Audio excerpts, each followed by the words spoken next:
Hi, I'm Sunny, and this is my podcast, Creator, Created, Creating. Short and sweet mindset shifts for intentional life creation.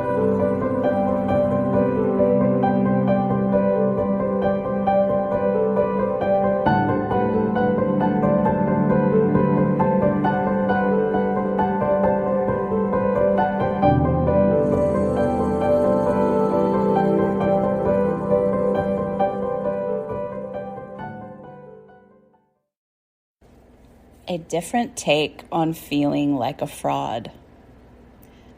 So I wanted to share some thoughts with you this morning that I have about the feeling of feeling like a fraud. And it's from a slightly different angle than than a lot of things that I've heard. So I don't know all what's out there, but most of what I've heard on issues of feeling like a fraud is you're not a fraud and it comes from this or that. And that's beautiful and that's really helpful.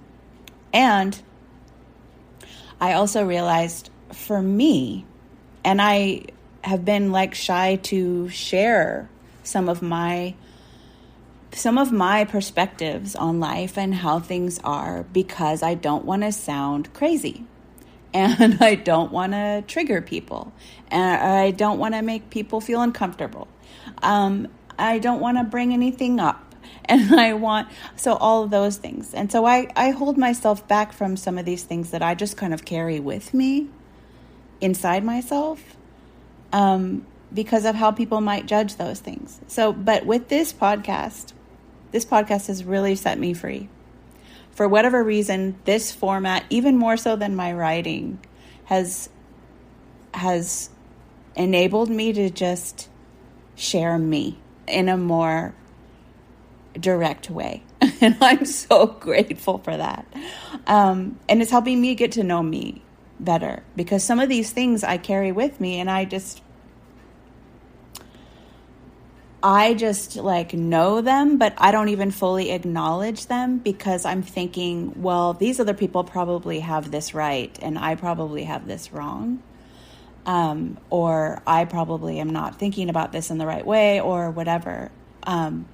So then I don't even fully acknowledge this thing that I actually carry and believe in me.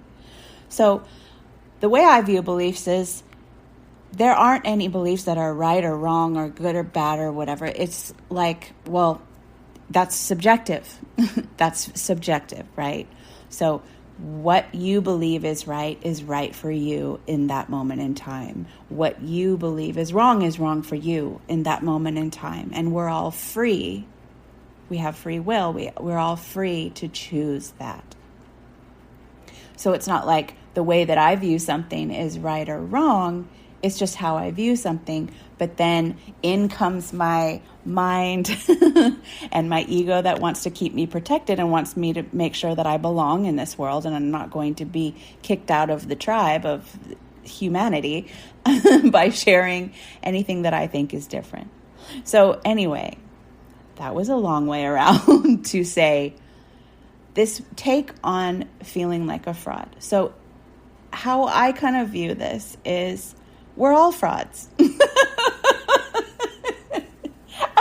Stay with me. Stay with me for a second. So I view it that way because there's literally nothing that we have picked up.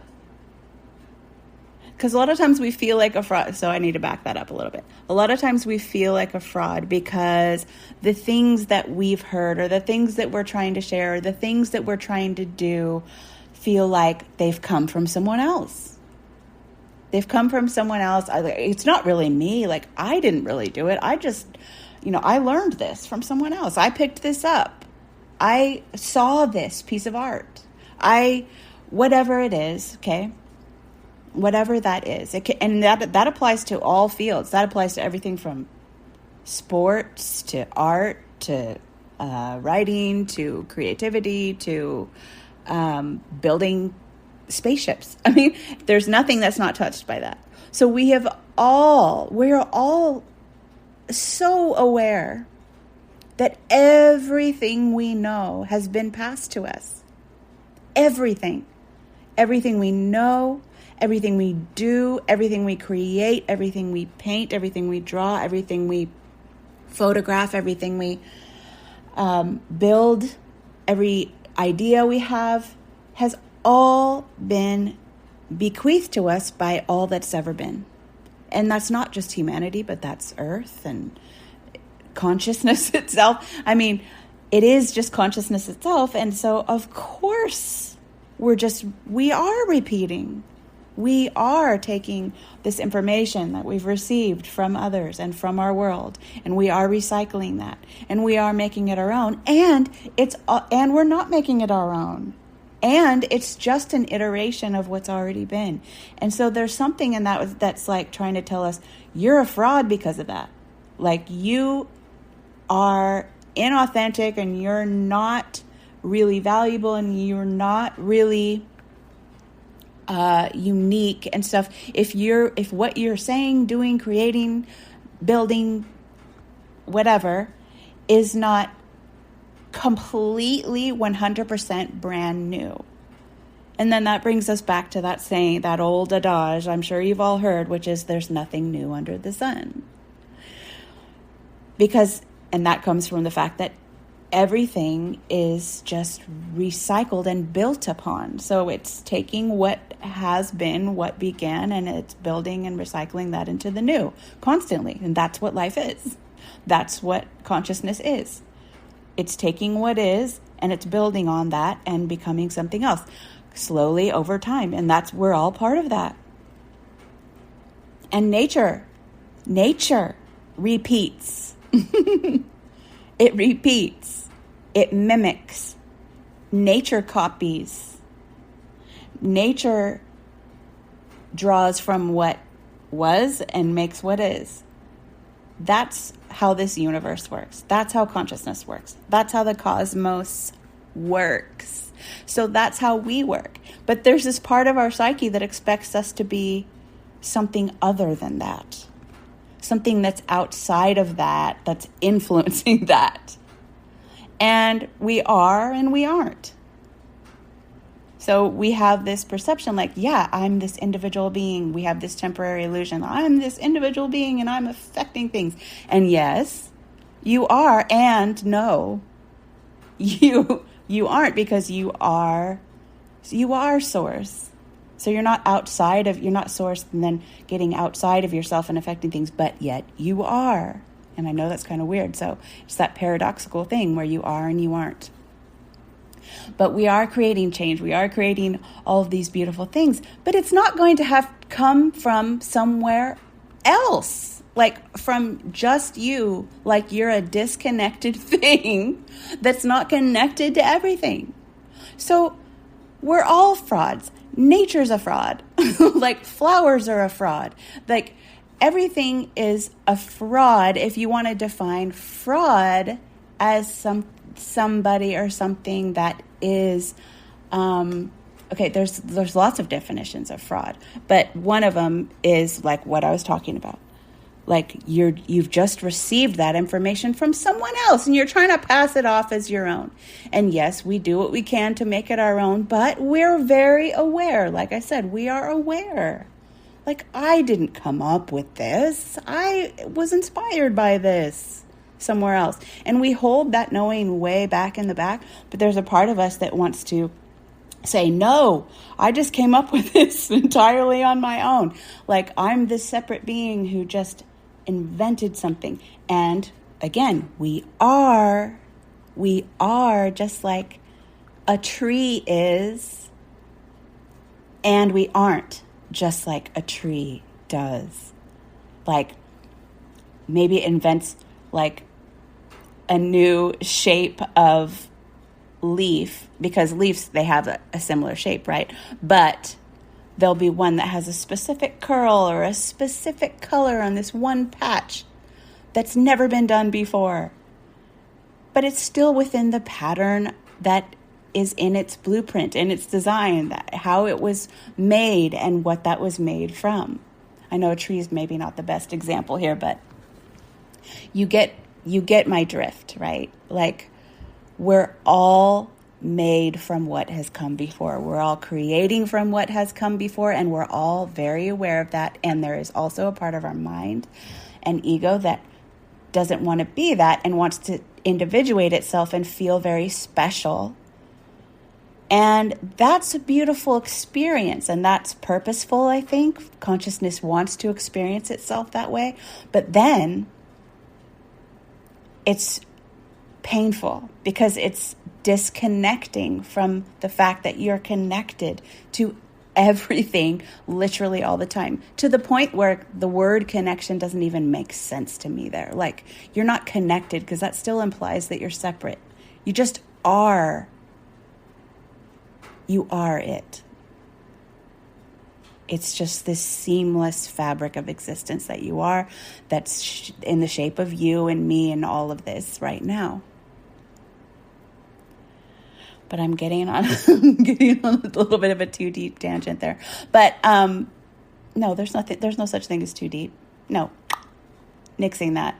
Okay, so what are some other definitions of fraud? Like that you don't know enough. And in those cases, like, maybe you feel that you don't know enough. And it would depend on what you're trying to do. There's context. Like, it would depend on what you're trying to do. Like, maybe if you're trying to build spaceships and you're trying to pretend like you know enough, and you are really aware that I definitely don't know enough to build this spaceship, then probably, like, maybe learn some more stuff about building spaceships before you continue to build this spaceship. But with other things, like, we're never going to know. Never going to know all there is to know. Never. So with art especially, and creations, and like personal growth and development and those kinds of things, like, that's an ever evolving scope. Like, you can't know all there is to know about anything like that. Nor can you even know all there is to know about building spaceships, by the way, because that's also, everything is always evolving, always changing. Once you get a handle on it, it grows. Like, that's how it is. So holding on to this concept that you're ever gonna feel like you know fully enough to be like, yes, I'm fully there, is holding an expectation that's never going to be fulfilled. So you're going to feel constantly unfulfilled. So letting go of that and honoring where, like, I feel like I'd like to know more about this before I share this or whatever it is. You can honor both of those things at the same time and just check in with yourself.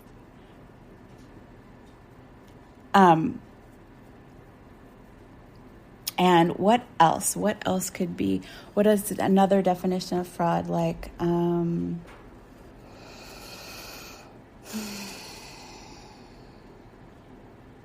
like, I'm receiving, so I'm thinking of like pyramid schemes and stuff, right? Like the horrible versions of fraud, right? So, but behind that feeling is this feeling like, I'm receiving something. I'm receiving for something that's not there. I shouldn't be receiving this, basically. I shouldn't be receiving for this because the value is not here. Think of like a Ponzi scheme or something like that. Like Bernie Madoff or something like that, right? Like, he was selling a value that wasn't there. So as an internalized belief for people who are actually trying to sell their real and tangible works in the world, and by real and tangible, I mean anything that you're doing, art or design or coaching or healing or writing or anything at all. For those of you that are trying to sell and thrive in your work in the world, tangible or intangible services. So that's about not feeling and knowing that you have the value there. And that's most of what the teachings in the world, I think, address about fraudulence, is like trying to get you to see your value and trying to get you not to compare your value to other people and trying to get you to turn that around. And the shift that I would offer here that might be different or not. Again, I don't know all that's out there. But what's coming up for me now is, okay, so what if the value's not there? So I'm looking at myself, okay?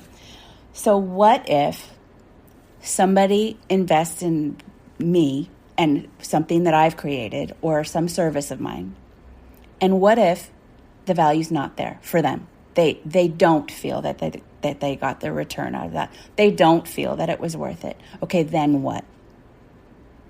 Okay, let's stop trying to fight that outcome. Let's stop trying to convince myself that outcome is not true. Let's just go there.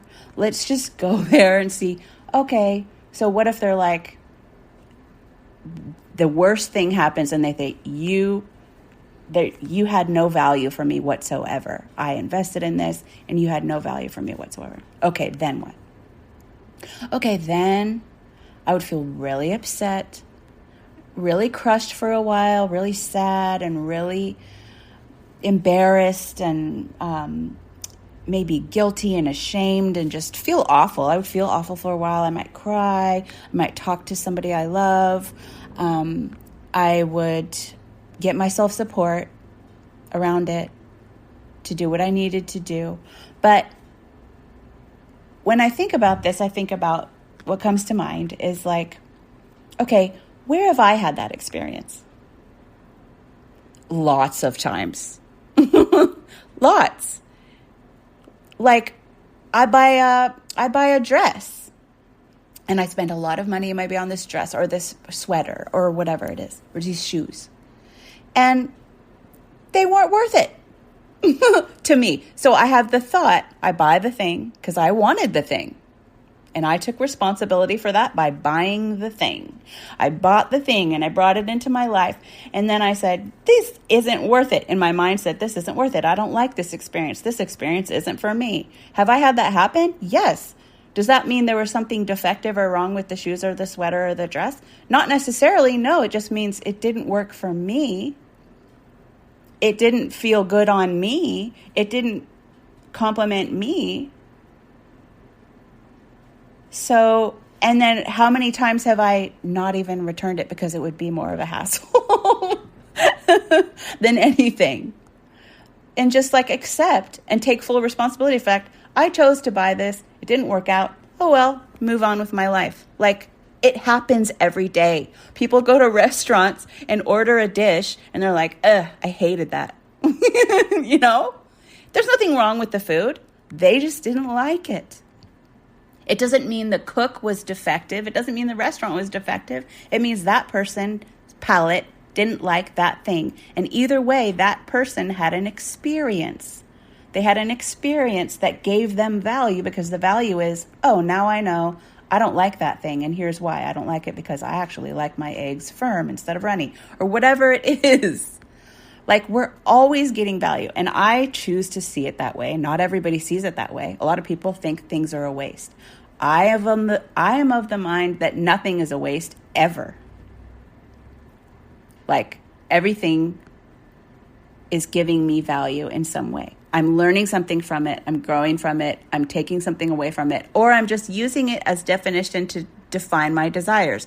Oh, I don't like this experience. Oh, I would rather have this kind of experience. Let me focus my creation and intentions on this. That will feel great.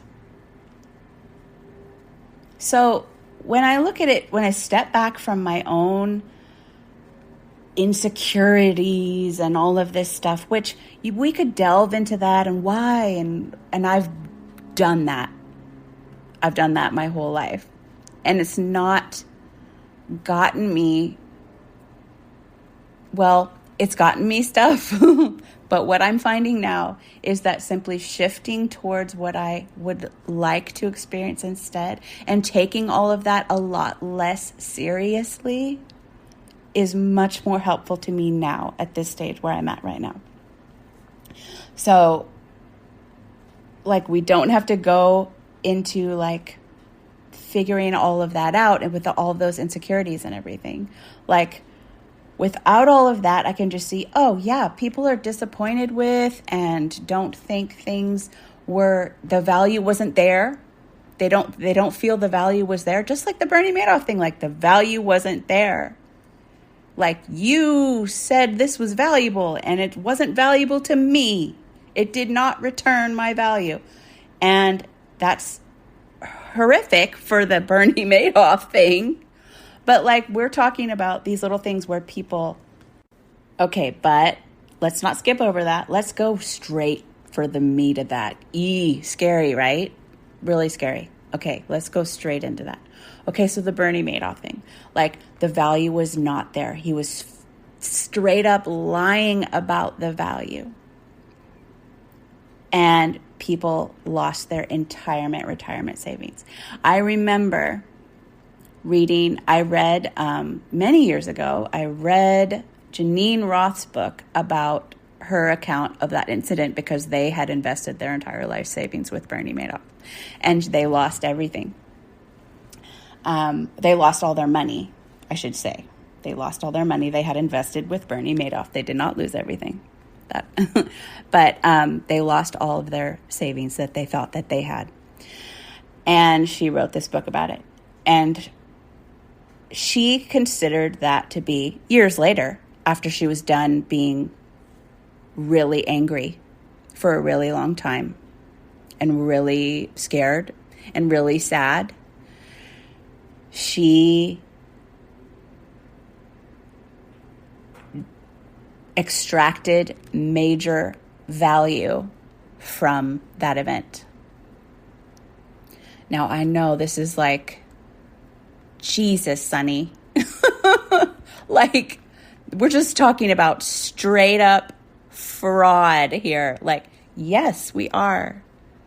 And my point that I'm bringing us back to is that you can choose to, we already know that if you're here listening to this, you're not Bernie Madoff. You're not selling something that has no value. You're just trying to sell something or share something or give something that you're not certain of the value on.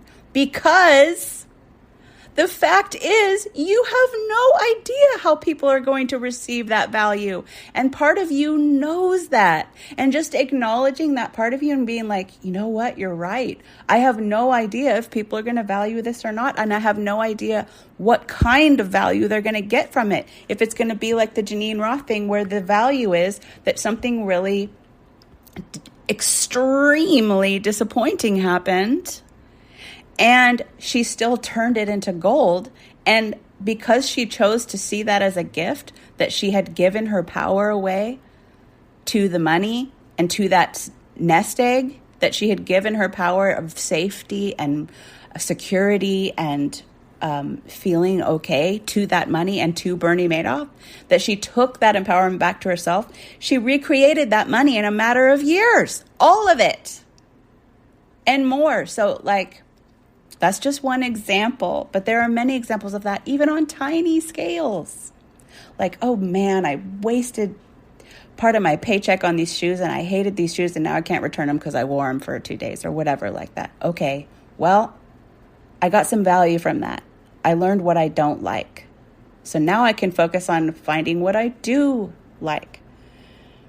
So these experiences and situations, they run the gamut. But the point is like just letting go of needing to control how someone else values your work and what that value is going to be. That you, for all you know, the experience of disappointment with your work from somebody else could be the most life-changing thing that ever happened to them. I've had that happen. I've had that happen where I bought somebody's program or did some kind of session or something like that where I'm like, whoa, that is not what I wanted. But it powerfully made me aware of what I did want. And it changed my life. So their course was still life-changing. Like what they offered to me was still life-changing because it changed my life. It changed my direction. It made me think, oh, I want to go in this direction and I want to do this. I want to feel this instead of this. I want to experience this. And that's the same with like clothes or food or anything. I want to experience this flavor instead of this flavor. I want to experience this feeling in my clothes instead of this feeling. Like we're always getting information and we're turning that into empowerment if we choose it. And I know none of us wants to feel. We all want to be the one who has the good kind of value. The kind of value that's like, this was amazing. Like, I loved this so much. It changed my life. Like we all, with anything, whether we're making a tangible product, a tangible piece of art, or like some kind of healing or some kind of teaching or mentoring or whatever it is that you do. We all want to be we just want the good kind of praise. We don't want to experience that. But when we detach from needing that to be the case and needing the opposite not to be the case, then we're free. That's the freedom you're really desiring. The freedom to be yourself. The freedom to not have to fit yourself into all this. The freedom to not have to hold yourself back until you are 100% definitely of value to every single person that you interact with. And that's just not going to happen. Because you cannot control other people's experience or what they need to get from you. And sometimes those interactions are going to be that they needed to get the contrasting value from you. They needed to see something about themselves that differs from you. And that doesn't mean you are defective. And that doesn't mean you are a fraud. It doesn't mean your value is not there. It just wasn't that kind of value for them. It was a different kind of value for them.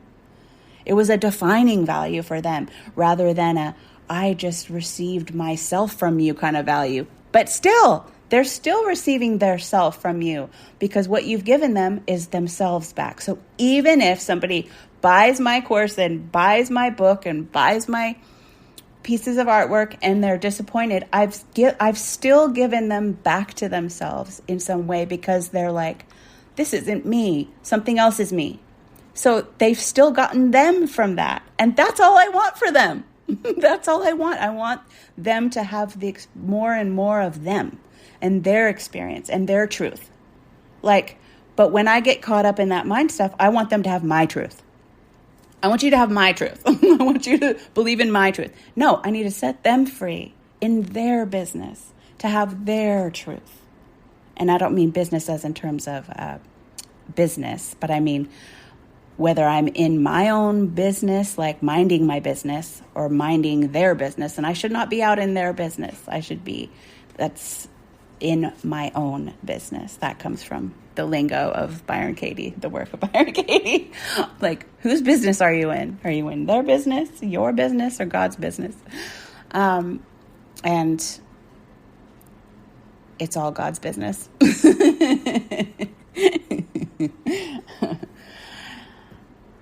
But then again, you are God. I know that's not going to shock any of you who are listening to this because you are the universe, you are consciousness, you are God. Experiencing yourself as separate sometimes, experiencing yourself as an individual human being in a body that is separate from God and other people and all things in consciousness and whatever you want to call it. I struggle with the word God because there's so many connotations there, and yet it's just the word that my body wants to use. So I let it use it, but I do not see it as the way that it's been seen in this world. But my body wants to use that word, so I'm just going to let it use that word. But just know that I mean the all. Define it how you like. Okay, I think that's enough of my rant on what was this even about? Fraud. Feeling like a fraud. I got lost in my God talk. Okay, hope it was helpful. See you next time. Thanks for joining me today.